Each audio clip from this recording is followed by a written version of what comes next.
time forgets, but history doesn't. But some of these Chevys went down and didn't see the time of day again. Chevy 1954. The 1954 Chevrolet style line was built to be simple, reliable, and affordable. Its gently curved bodywork and restrained use of chrome gave it a clean, timeless look. Under the hood sat Chevrolet's trusty 235 cubic inch inline-six engine. It made around 115 horsepower, enough to cruise at highway speeds without fuss. Paired with a smooth 3-speed manual transmission, it offered effortless shifts and a comfortable ride, thanks to its soft leaf springs. Inside, wide bench seats front and back welcomed up to 6 passengers. The dashboard was straightforward, a large speedometer, a few knobs for lights and wipers, and basic gauges. No frills, no surprises. Back in the day, the style line was everywhere: family car, delivery van, taxi. It earned a reputation for easy maintenance and parts that stayed the same for years. Mechanics knew the engine by heart, and owners could tinker in their driveways without a headache. So why do we almost never see a 54 style line today? First, thousands were scrapped for metal in the 1960S. Next, its straight 6 power and plain design couldn't keep up with the V8 horsepower boom and flashy styling of later decades. Restoration parts can be hard to find, and collectors often favor more dramatic fins and taillights. That leaves the style line as a ghost of the past, dependable, unassuming, and mostly forgotten. Chevy 1958. By 1958, Chevrolet chased the space-age look with tall tail fins and sweeping two-tone paint on models like the Bel Air and Del Rey. Big chrome bumpers wrapped around a grille full of vertical bars, and dual headlamps sat proud on each fender. This was a car built to catch eyes in drive-ins and on main streets. Buyers could choose from a range of small and strunk V8s with power stretching from 185 to 285 horsepower. Gear shifts came through a 2-speed Powerglide automatic or a 3-speed manual. Inside, wide bench seats held 5 adults comfortably, while a chrome-trimmed dash displayed large gauges and simple knobs.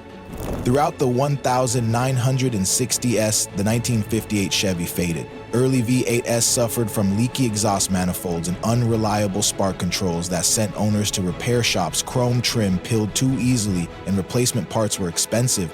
When sportier models and imports arrived, the wide-fin cruiser lost its place and ended up scrapped.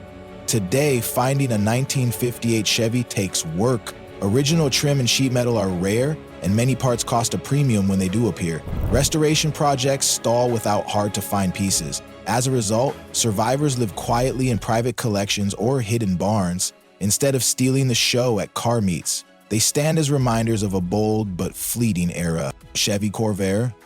Chevrolet rolled out the Corvair in 1960, aiming for something fresh in the compact car market.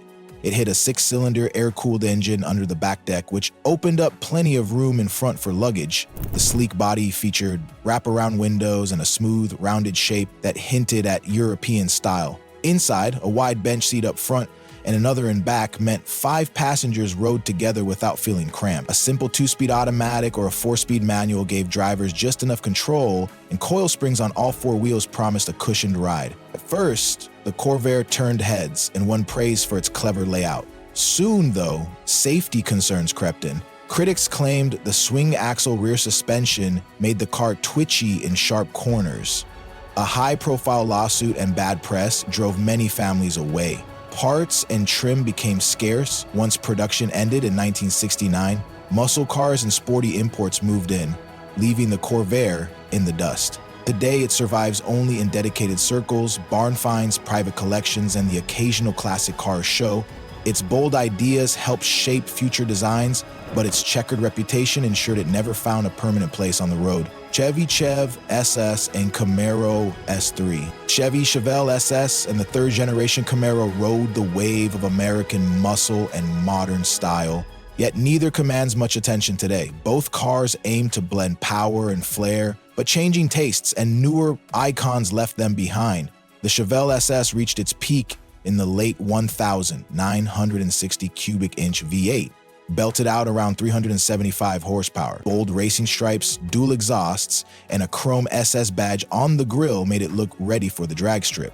Inside, buyers could opt for sporty bucket seats or a roomy bench up front. While its name still sparks nostalgia among hardcore collectors, the Chevelle SS never matched the Mustang's star power. Parts are pricey, and rust-pruned sheet metal means many survivors are patched together rather than fully restored. The Camaro S3, 3rd-gen Camaro 198 2.992 embraced sleek, aerodynamic lines instead of big fins. Early models shipped with a 305 cubic inch V8 and optional tuned port injection, giving a modest 200 to 230 horsepower. Digital dashboards and pop-up headlights felt futuristic, yet this Camaro lived in the shadow of its Fox body rival from Ford and faced criticism for dull ride quality. As insurance rates climbed and newer sports cars emerged, few enthusiasts held on. Today, both the Chevelle SS and Camaro S3 pop up only at niche car shows. Their stories remind us that power and looks aren't always enough to cement a lasting legacy. 1975 Corvette. The 1975 Corvette was part of the 3rd generation C3 line, sporting bold curves and that signature long hood. It housed a 350 cubic inch V8 rated at 165 horsepower thanks to emissions rules. It came standard with a 3-speed manual, and you could opt for a 4-speed or an automatic. The fiberglass body and T-top roof panels still felt futuristic and offered open-air fun, while independent rear suspension kept it planted. Inside, you found bucket seats, a simple gauge cluster, and room for 2, but by 1975, Corvette's shine had dimmed. The low power output made it slower than rivals, and rising gas prices turned buyers away. The drab dashboard materials and rumbles from under the car showed its age. Today, these Corvettes are little seen, most went to scrap or were worn out. Collectors favor earlier high-power models, so the 1975 Corvette remains a chapter in the brand's story. Cosworth Vega. In 1975, Chevrolet paired with British engine maker Cosworth to build a sporty Vega. Under its hood, a special high-revving 4-cylinder engine with an all-aluminum head promised European performance. The hatchback body wore alloy wheels, a sport-tuned suspension, and stripes to set it apart. Inside, a futuristic dash featured a digital readout for speed and engine RPM. Yet only about 3,500 left the factory. Owners soon found the fancy engine was picky. It burned oil, demanded exact tune-ups, and needed rare parts. Dealers struggled to service its complex bits. Meanwhile, more reliable sports coupes from Japan offered better value. Rising insurance and big maintenance bills scared many buyers off. Today, the Cosworth Vega pops up so rarely that most people have never even heard of it. Those few survivors earn nods from true enthusiasts, but otherwise fade into automotive history as an ambitious experiment that lost its spark. Chevy Citation. Chevy rolled out the Citation in 1980 as its first front-wheel drive compact car. It looked modern with smooth lines and rectangular headlights. Under the hood sat a small 4-cylinder engine with around 88 horsepower. Inside, a simple cloth bench seat could hold 5 people, and the dashboard featured big, easy-to-read gauges. Consumers liked its roomy trunk and fuel-saving design after gas prices jumped. Chevy built over 800,000 in just 2 years, but by 1983, the Citation had lost its luster.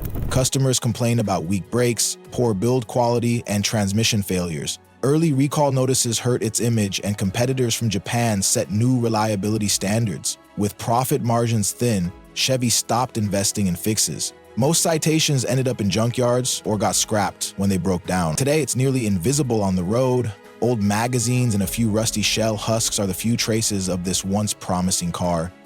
Chevy SSR. Chevy unveiled the SSR in 2003 as a bold mix of pickup and convertible. Its retro shape paid tribute to 1,940 S trucks.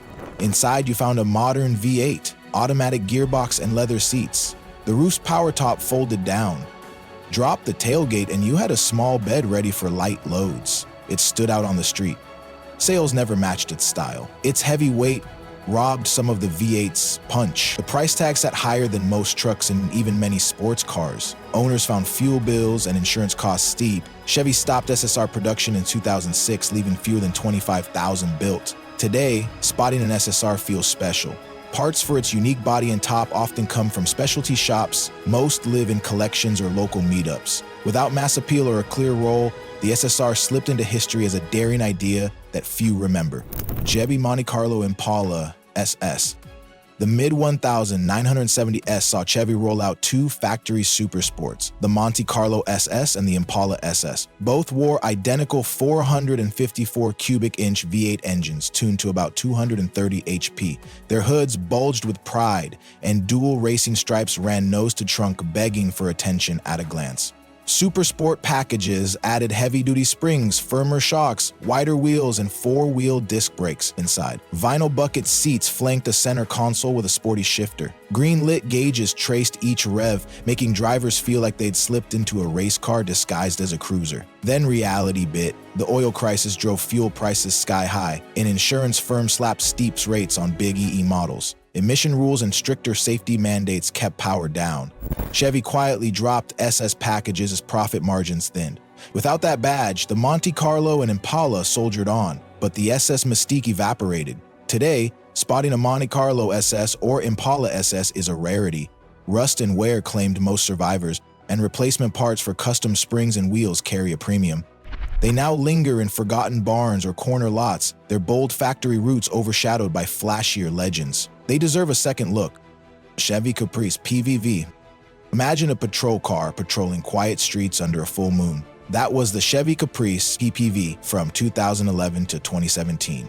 Built for police departments, it combined a familiar sedan shape with hidden strength beneath its hood. No badge marked it a normal civilian ride. It was strictly for fleets. Under the hood sat either a 3.6-liter V6 or a robust 6-liter V8, tuned for instant response. Heavy-duty brakes, stiffer springs, and upgraded cooling let officers push harder miles without worry. Inside, a reinforced floor and console held radios, lights, and laptops in place. The rear seat was reinforced too, ready for one more passenger who needed a secure ride. Yet you'll almost never see one in everyday traffic. Chevy only sold them to law enforcement agencies, and by 2017, most fleets switched to SUVs and crossovers. When an agency upgraded, many Caprice PPVs went to auction as surplus or straight to scrapyards. Civilian drivers never got the chance to adopt one. Today, these cars survive in small numbers. A handful of retired officers and specialty collectors keep them running. Without public sales or a flashy movie cameo, the Caprice PPV remains a hidden chapter in Chevy's story of performance sedans. Chevy SS. When the Chevy SS arrived in 2014, it aimed to bring old-school muscle to the modern sedan world. Under its hood sat the familiar 6.2-liter V8 borrowed from the Corvette, cranking out 415 horsepower and 415 pound-feet of torque. A 6-speed automatic transmission fed that power to the rear wheels, while magnetic ride control adjusted suspension damping in real time to keep the chassis flat through hard cornering. Acceleration was impressive, with the SS darting from 0 to 60 in about 4.5 seconds. Stopping power came from Brembo 4-piston calipers at each corner, and a limited slip differential helped put the engine's output to the pavement without excessive wheel spin. Inside, supportive leather bucket seats and a driver-centric gauge cluster reinforced the car's performance pedigree, all wrapped in a low-slung, understated 4-door body. Despite these strengths, the Chevy SS quietly struggled in showrooms. It lacked the flash of a Camaro coupe or the badge appeal of luxury sedans, and its thirst for premium-grade gasoline pushed running costs higher than many shoppers were willing to pay. After selling just over 8,000 units, production ended in 2017.